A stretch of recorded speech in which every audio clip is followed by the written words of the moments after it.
عامر صاحب آپ کی زیادہ تلخ یادیں پولیٹیکلی بات کر رہی ہوں، ذاتی طور پر ظاہر ہے یہ سوال نہیں ہے کہ ذاتی طور پر آپ کا کیسا رہا سال 2024 لیکن سیاسی طور پہ عامر صاحب کی تو ساری سیریس ہی نہیں ہے۔ اچھا چلے ابھی بتا دیتے ہیں۔ جی عامر صاحب کیسا رہا سال سیاسی طور پر 2024 اور آنے والے سال میں کیا سیاسی استحکام کی توقع رکھنی چاہیے؟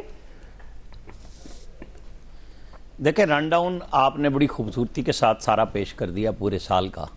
اور پھر ایاز خان صاحب نے اس پہ تڑکا بھی لگا دیا۔ اب اس اٹھک بیٹھک پہ میں بھی کام شروع کر دیتا ہوں جو سال کے اینڈ پہ شروع ہوئی ہے سیاست والی، تو اس پہ ہم آتے ہیں۔ لیکن چونکہ ظاہر ہے کہ 13 جنوری کو جب بلے کا نشان پی ٹی آئی کے وکلاء کی نااہلی سے گیا اور پھر یہ ثابت ہوا سپریم کورٹ میں کہ ان نااہلوں نے اپنی پارٹی نہ لکھ کے اپنا بیڑا غرق خود کیا، کیونکہ نشان لیا گیا تھا، پارٹی کو کالعدم نہیں قرار دیا گیا تھا۔ اب اس غلطی کو نہ کوئی تجزیہ نگار مانتا ہے، نہ ان کے فلاسفر مانتے ہیں وکلاء جو آپس میں ان کے جوتیوں میں دال بٹ رہی ہے۔ آج علیمہ خان کا ٹویٹ دیکھ لیں کہ یہ کس قسم کے وکلاء ہیں کہ کیا بھاری فیسیں بھی لے رہے ہیں اور کیا ہمیں سوشل میڈیا دے رہا ہے۔ تو یہ ان کا سال تو اس طرح چل رہا ہے، اور 26 نومبر ظاہرہ اس ملک کے خلاف ایک بہت بڑی سازش تھی جہاں پہ ایک وزیر اعلیٰ وفاق پہ چڑھائی کرنے اس وقت آ رہا ہے جب اس کے اپنے عملداری میں پارا چنار میں لوگوں کی پیاروں کی میتیں دو فرقہ وارانہ لڑائی میں وہاں پہ ان کے گھروں میں تھی، لوگ روڈ بلاک کر کے بیٹھے تھے، اور یہ موصوف وہاں کام کرنے کی بجائے یہ اسلام آباد پہ چڑھائی کر رہے تھے، چونکہ ان کو اقتدار یہاں چاہیے، چاہے وہ لاشوں کی سیاست کہہ کے کریں۔ پہلے چلاتے تھے کہ جناب 9 مئی 2023 کو انہوں نے گولی کیوں نہیں چلائی جب لوگ وہاں گھسے تھے،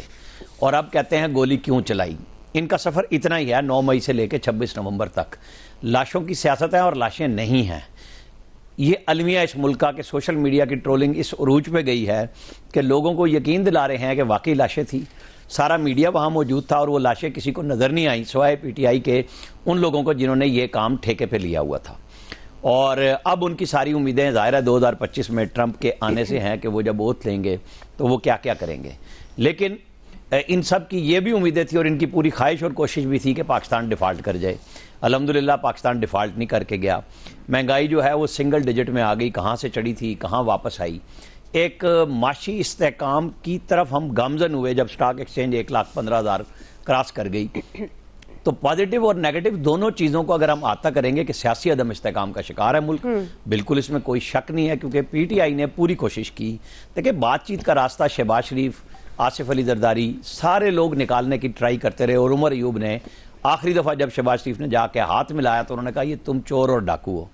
اب ان چور اور ڈاکوؤں کی منت ترلا کر کے بہرحال اچھا قدم ہے کہ آپ ایک بات چیت کی طرف آئے ہیں کہ اٹھک بیٹھک تو شروع ہوئی، اور حضرت عرفان صدیقی صاحب کا دھندا بھی شروع ہوا کہ سپوکس مین بن گئے، ادھر وہ فیصل آباد والے ہمارے دوست بن گئے ہیں کہ جناب ہمیں ترجمانی کے فرائض انجام دیے ہیں، باقیوں کی دکانیں بند ہو گئی ہیں، کیونکہ وہ اگر بولیں گے تو قیادت کہے گی کہ آپ لوگ کیا کر رہے ہیں وہاں بیٹھ کے مذاکرات میں۔ ہونے چاہیے مذاکرات، اس لیے ہونے چاہیے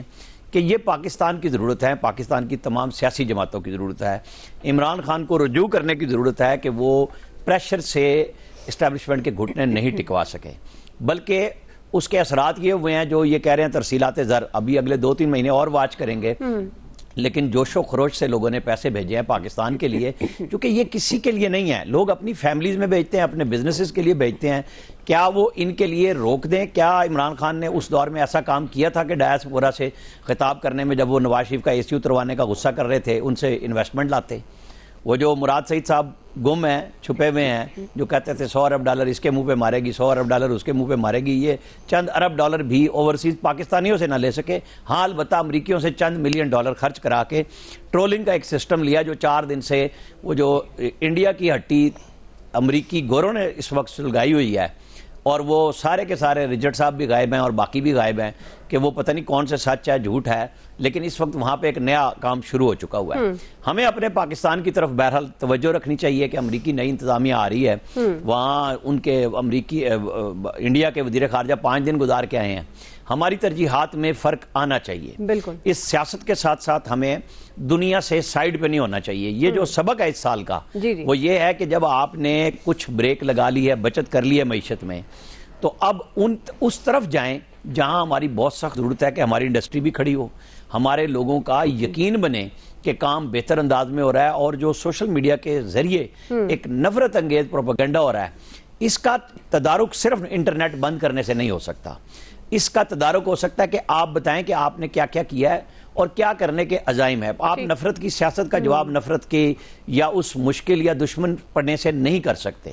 حل یہی ہے کہ آپ اپنی پازیٹیو چیزوں کو لائیں, پاکستان کو لائیں, آگے لائیں, اور عوام کے لیے وہ بات ہونی چاہیے جو ہوتی جا رہی ہے, کیونکہ بہتری آ رہی ہے, اس میں نہیں ہے. مریم نواز نے پنجاب میں بہترین کام کیا ہے, اور اس کے مقابلے میں اب مراد علی شاہ بھی سندھ میں شروع ہو گئے ہیں کام کرنے کے لیے. کہ اللہ کرے کہ ہمارے گنڈا پور صاحب بھی اپنے صوبے کے عام آدمی کی طرف توجہ دیں, صرف مقبولیت اور اس چکر میں نہ پڑے رہیں. اچھا, آن لائٹر نوٹ عامر صاحب, یہ جو فیصل صاحب بات کر رہے تھے کہ آپ کا سال بڑا شیریں رہا, تلخ یادیں نہیں ہیں, اس کا رسپونڈ کریں گے آپ؟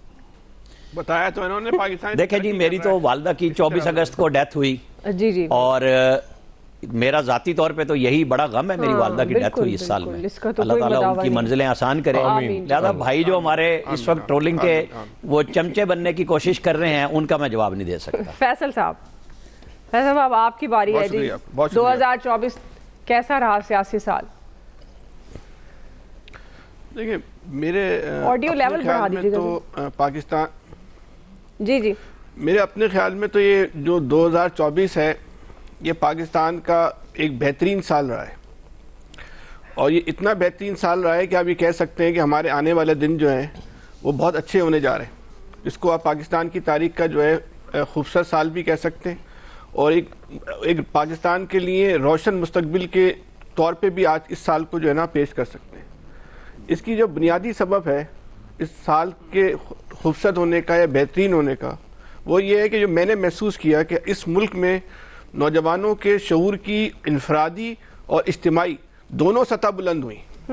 انفرادی طور پہ بھی اور اجتماعی طور پہ بھی, جس کے ہم نے مختلف اس سال میں جو ہے وہ مظاہرے بھی دیکھے. 8 فروری جو ہے اس کا سب سے بڑا جو ہے وہ مظاہرہ تھا. ہم جس دور میں جوانی میں تھے, ہم پہ کوئی بھی بیانیہ مسلط کرنا یا ہم کو بیچنا بہت آسان تھا. ایک تو ہمارے پاس معلومات کم تھی, ہمارا شعور کم تھا, لیکن آج کے نوجوان کو جو ہے آپ کوئی بیانیہ جو ہے وہ اپنی مرضی کا اس پہ نہ مسلط کر سکتے ہیں نہ اس کو فروغ کر سکتے ہیں. میں اس کی ایک سے مثال دے دوں کہ ہمارا بچپن اور ہماری جوانی جو ہے وہ غفار خان کو اور جی ایم سید کو غدار سمجھتے ہوئے گزر گئی,